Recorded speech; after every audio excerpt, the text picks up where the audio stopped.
امریکی صدر Donald Trump نے قوم سے خطاب میں کہا ہے کہ ہم ایران کے خلاف جنگ جیتنے کے بہت قریب ہیں، خلیجی ممالک کے خلاف حملوں کی اجازت نہیں دیں گے۔ انہوں نے کہا کہ ہم ایران میں اپنا مشن پورا کریں گے۔ ایران کی پراکسیز کو سپورٹ کرنے کی صلاحیت ختم کر دی گئی۔ صدر ٹرمپ نے کہا کہ ایرانی قوم مظاہروں میں امریکہ مرد آباد کے نعرے لگاتی رہی۔ ایران کے پاس ایٹم بم ہوتا تو آج دنیا بہت مختلف ہوتی۔ انہوں نے کہا کہ اگر ایران کے پاس ایٹم بم ہوتا تو آج اسرائیل اور مشرق وسطی نہ ہوتا۔ ایران بڑی تعداد میں بیلسٹک میزائل بنا رہا تھا۔ امریکی صدر ڈونلڈ ٹرمپ نے اپنے خطاب میں کہا کہ ایران جلد ایسے میزائل بنا لیتا جو امریکہ پہنچ جاتے۔ انہوں نے کہا کہ کسی میں ہمت نہیں تھی کہ ایران کو روک سکے۔ ہم نے ایران کے خلاف بنیادی اہداف تقریباً مکمل کر دیے ہیں۔ انہوں نے کہا کہ ایران میں رجیم چینج ہمارا مقصد نہیں تھا۔ صدر ٹرمپ کا مزید کہنا تھا کہ ایرانی حکومت امریکہ مرد آباد، اسرائیل مرد آباد کے نعرے لگاتے رہے۔ ایرانی نیوی ختم ہو چکی، کئی ایرانی لیڈر مارے جا چکے۔ ایران کی امریکی عوام سے کوئی دشمنی نہیں اور نہ ہی ایران ان کے لیے خطرہ ہے۔ ایرانی صدر مسعود پزشکیان کا امریکی عوام کے نام کھلا خط۔ ایرانی صدر مسعود پزشکیان نے اپنے خط میں کہا کہ ایران کو ایک خطرے کے طور پر پیش کرنا نہ صرف موجودہ حقائق کے منافی ہے بلکہ تاریخی تناظر میں بھی درست نہیں۔ ان کا کہنا تھا ایران کے اہم انفراسٹرکچر پر حملے دراصل ملک کو نشانہ بنانے کے مترادف ہے جن کے اثرات خطے سے باہر تک محسوس کیے جا سکتے ہیں۔ امریکی صدر کی ایران پالیسی پر امریکی قانون سازوں کی شدید تنقید۔ کانگریس رکن اور سابق میرین سیڈ مولٹن نے کہا ہے کہ ٹرمپ کی غیر واضح اور کمزور حکمت عملی نہ صرف اپنے اہداف حاصل کرنے میں ناکام رہی بلکہ امریکی فوج کو بھی خطرناک صورتحال میں ڈال دیا۔ ٹرمپ کا خطاب مایوس کن اور تضادات سے بھرا ہے۔ کانگریس رکن یاسمین انصاری نے ایران کو پتھر کے دور میں واپس بھیجنے کی دھمکی کو انتہائی نفرت انگیز اور خوفناک قرار دے دیا۔ کانگریس رکن جم ہائنز نے کہا کہ ٹرمپ کا خطاب غیر واضح تھا۔ سینیٹر کرس وان ہالن نے صدر ٹرمپ پر تنقید کرتے ہوئے کہا کہ وہ امریکہ اور دنیا کے لیے خطرہ بن چکے۔ سابق امریکی نائب صدر کیملا ہیرس کی ٹرمپ پر تنقید۔ ٹرمپ نے امریکہ کو غیر مقبول جنگ میں دھکیل دیا۔ ٹرمپ نے امریکی فوجیوں کو خطرے میں ڈال دیا۔ امریکی عوام کے اخراجات روز بروز بڑھ رہے ہیں۔ ہم ٹرمپ کے الفاظ کوئی سننے کی بجائے عمل کو دیکھ رہے ہیں۔ ایران میں مزید کیا حاصل کرنا باقی ہے واضح نہیں۔ آسٹریلیا کے وزیر اعظم اینتھونی البنیز نے اپنے ایک حالیہ بیان میں کہا ہے کہ اگرچہ آسٹریلیا ایران کو جوہری ہتھیار حاصل کرنے سے روکنے کے مقصد کی حمایت کرتا ہے لیکن اب یہ واضح نہیں ہے کہ مزید کیا اقدامات درکار ہیں یا اس عمل کا حتمی نتیجہ کیا ہونا چاہیے۔ اینتھونی البنیز نے کہا کہ آسٹریلیا سے ایران جنگ کے آغاز سے پہلے کوئی مشاورت نہیں کی گئی تھی، تاہم ہم تناؤ میں کمی دیکھنا چاہتے ہیں اور میں چاہتا ہوں کہ اس بات پر زیادہ وضاحت ہو کہ یہ معاملہ کیسے ختم ہوگا۔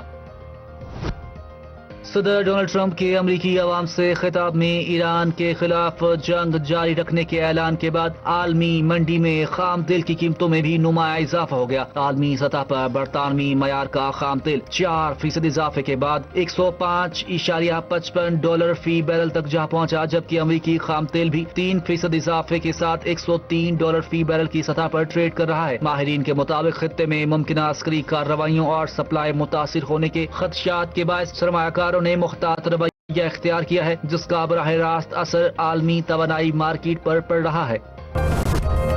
ایران امریکہ جنگ بندی کی بازگشت، امریکی صدر کے عالمی رہنماؤں سے رابطے، ڈونلڈ ٹرمپ کا سعودی ولی عہد محمد بن سلمان سے ٹیلی فونک رابطہ۔ امریکی میڈیا کے مطابق دونوں رہنماؤں میں ایران جنگ سے متعلق تبادلہ خیال کیا گیا۔ ڈونلڈ ٹرمپ نے سعودی ولی عہد کو ممکنہ جنگ بندی مذاکرات کے بارے میں آگاہ کیا۔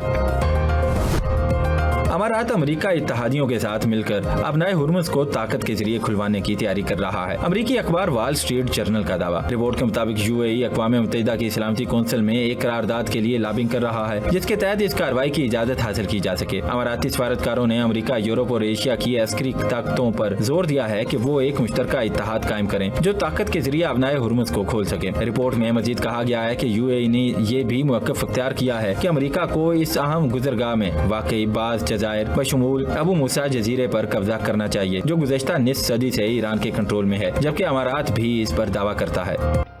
The visiting foreign ministers held bilateral meetings with the Deputy Prime Minister and Foreign Minister of Pakistan, and I'm sure you covered our press releases that we issued on this meeting outlining the basic themes that were discussed. خطے میں جاری کشیدگی خطرناک ہے، مسائل کا حل صرف سفارتکاری اور مذاکرات میں ہے۔ ترجمان دفتر خارجہ طاہر حسین درابی نے ہفتہ وار پریس بریفنگ میں بتایا کہ پاکستان نے عالمی سطح پر اپنی سفارتی کوششیں تیز کر دی اور مختلف ممالک سے اہم رابطے کیے جا رہے ہیں۔ وزیر اعظم شہباز شریف اور وزیر خارجہ اسحاق ڈار نے عالمی رہنماؤں سے رابطے کر کے امن کوششوں کو مضبوط بنایا ہے۔ 4 ملکی وزرائے خارجہ اجلاس میں جنگ کے خاتمے اور امن کے قیام پر زور دیا گیا، جبکہ پاکستان اور چین نے مشترکہ 5 نکاتی امن منصوبہ پیش کیا، جس میں فوری جنگ بندی، مذاکرات اور انسانی امداد پر زور دیا گیا ہے۔ ترجمان کے مطابق 5 نکاتی منصوبے میں اس بات پر زور دیا گیا کہ ہرمز کی گزرگاہ میں جہازوں، عملے اور تجارتی سرگرمیوں کا تحفظ یقینی بنایا جائے۔ ایران نے 20 پاکستانی جہازوں کو گزرنے کی اجازت دی۔ پاکستان اور افغانستان کے درمیان چین میں مذاکرات جاری ہیں۔ ترجمان نے بھارتی فیک نیوز کو بے نقاب کرتے ہوئے عوام کو گمراہ کن خبروں سے ہوشیار رہنے کی ہدایت کی گئی۔ اگر مذاکرات کی نیت ہے تو خطے میں فوجی کارروائیاں کیوں جاری ہیں؟ کیا مذاکرات کا نیا موقع دوبارہ حملے کی تیاری کے لیے وقفہ ہے؟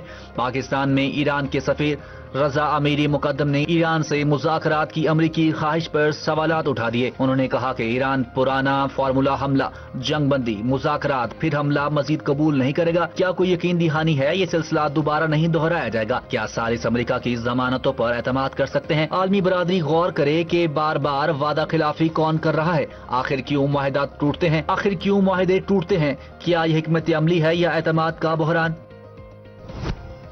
وفاقی وزیر داخلہ محسن نقوی کے مسلسل 4 گھنٹے تک 4 مختلف پروجیکٹس کے دورے۔ محسن نقوی نے model jail, capital police college اور پولیس خدمت مرکز کا معائنہ کیا۔ عطا ترک ایونیو کے توسیع منصوبے کا سنگ بنیاد بھی رکھا۔ زیر تعمیر اسلام آباد ماڈل جیل پروجیکٹ پر پیش رفت کا جائزہ لیا۔ Islamabad model jail, barracks, admin block اور باؤنڈری وال کا کام تقریباً مکمل ہو چکا۔ وزیر داخلہ محسن نقوی کی ہدایت پر ماڈل جیل کے پہلے فیز کو ہائی سیکیورٹی پریزن بنانے کا فیصلہ کیا گیا۔ محسن نقوی نے کہا کہ ماڈل جیل میں تعینات ہونے والے اہلکاروں کی تربیت 30 اپریل تک مکمل کی جائے گی۔ وزیر داخلہ محسن نقوی کو کیپٹل پولیس کالج احمد پر پولیس کے چاقو چوبند دستے نے سلامی دی۔ وفاقی وزیر داخلہ نے کیپٹل پولیس کالج کی اپ گریڈیشن کا پلان طلب کر لیا۔ انہوں نے کہا کہ شہری سہولیات میں بہتری کے لیے حکومت ہر سطح پر بھرپور کوششیں جاری رکھے گی۔